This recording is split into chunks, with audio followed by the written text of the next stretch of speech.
Chinese organized crime has turned over 250 properties in rural Maine into semi-secret illegal marijuana grow houses.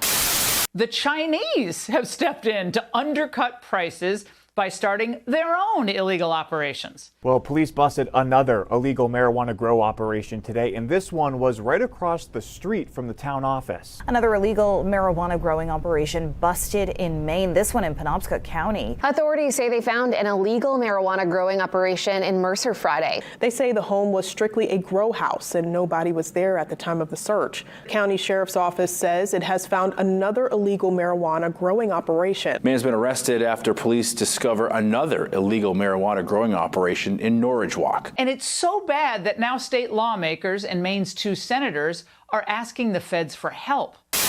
And I'm standing across the street from one of those properties here in Turner, Maine, where authorities were called to this property less than a month ago for apparent smoke, a fire. But in fact, it was just steam coming off the incredibly hot house during the winter months due to the heat generated from the marijuana grow lights inside.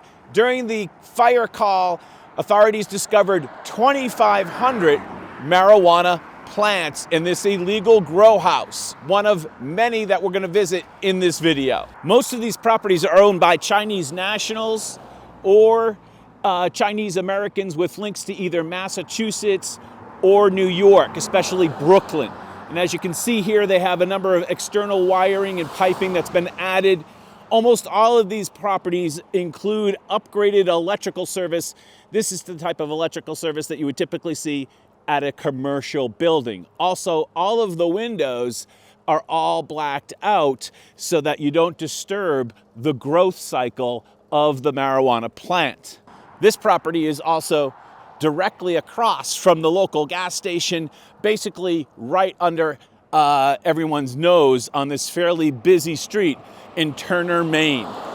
There's no particular odor to the property at this time because, of course, the plants have been since removed about 3 weeks ago.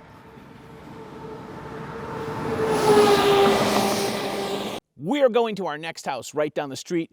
It is in Mercer, Maine, on Rome Road. Now, the beauty of this is that nobody can really notice you here in the great outdoors of Maine, yet most of these properties are 45 minutes an hour from Interstate 95 and then 7-8 hours into New York City. Okay, it should be right up here.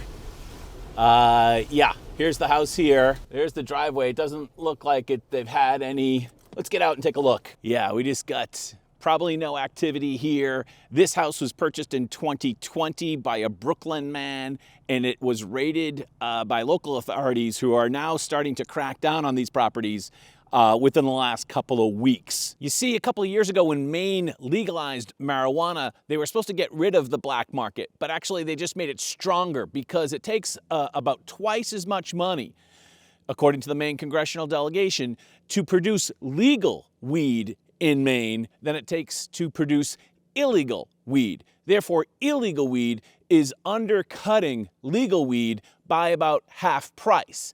And this exists not only here in Maine, but also in Massachusetts and New York. All right, we are now on Betterment Road in Norridgewock, Maine, and this house was raided on February 14th, Valentine's Day, and 1,300 pot plants were confiscated at that time. They made an arrest of a Asian American Chinese national, and you can see now from the street that the property has been tagged with orange markers, and you can also see that the electrical meter has now since been removed from this property. It does not appear to be anybody home, and all the blinds are down.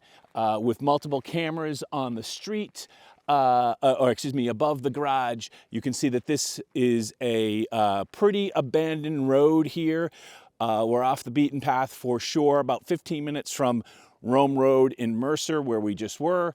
Another location busted by the police. We are going to go to a house that has not yet been busted on this video. In the summer of 2023, a federal government memo leaked saying there were upwards to 270 of these homes controlled by Chinese nationals or Chinese Americans, mostly based out of New York and Massachusetts. According to the federal government, they say that these houses are controlled by an Asian transnational criminal organization. And they estimate that 100 plants over the course of a year could generate $5.4 million. But at most of these houses, they're seizing not 100 plants, but 1,000, 2,500, 1,300, many more. And the estimate for the value of this crop here in Maine is somewhere in the vicinity of $4.5 billion a year. The federal government estimates that profits from this organization are being used to fund other illicit activities, including human trafficking. This house here in Madison, Maine, on East Madison, was raided just last week. 1,500 plants were confiscated. No arrests were made. And as we can see here on the property, it is now tagged again with that orange tag, and the heavy-duty electrical connection is quite visible, but the meter has now been removed. It's a nice, quick, quaint spot next to like an old schoolhouse on what would otherwise be a fairly quiet stretch of road in very rural Maine. This house was purchased in May 2021 by a New York City owner. And the fact that to grow a small amount of marijuana at your home is legal here, and there's also legal commercial cultivation, that means it's easier to blend in when you need supplies for your illegal grow. And law enforcement in Maine, no fault of their own, they're just not set up for this level of organized criminality. And yeah, that might be it right there. It's hard to say if anyone's actually there. You can definitely see the large electrical service. All the windows are blocked off. That car, Toyota, has its windows open. The garage is closed off. And there seems to be an abandoned Econoline van. But there doesn't seem to be much other activity here. If we had an infrared lens, we could probably detect the heat coming off the building, but we don't have that.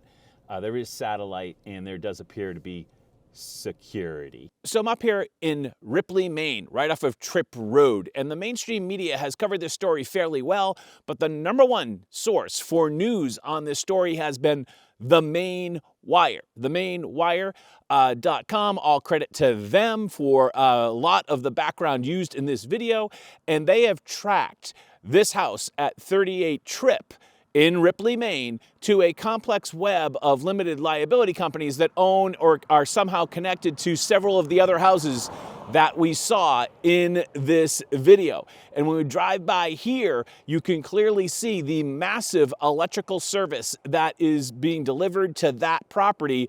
And the Maine Wire has been to that property on a couple of occasions, and they have confirmed that it is also an additional grow house. So our last stop is here in Corinna, Maine, at this house here, which, as you can see, has a massive electrical panel on the side of the house right there. And it is all boarded up, and now it is tagged by the town as a do not trespass, danger, do not trespass here in Corinna.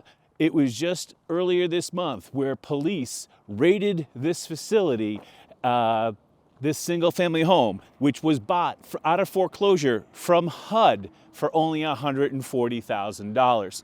And as you can see, most of the windows are boarded up or covered over. There are the telltale heat pumps right next to the barn here.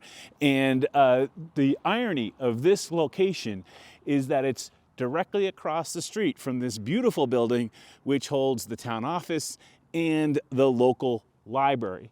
It's also just 10 minutes to Interstate 90, and from there, as we said earlier, 7-8 hours to New York City. So looking at this property here, you can see the audacity of this criminal organization, which will literally put an illegal marijuana grow house right next to the town hall. It's shocking. In a drug-free zone, they don't care. And that's what the authorities in the state of Maine are up against. Once again, all credit to the Maine Wire for exceptional reporting on this topic. I'm John F. Gately. You can call me Jack.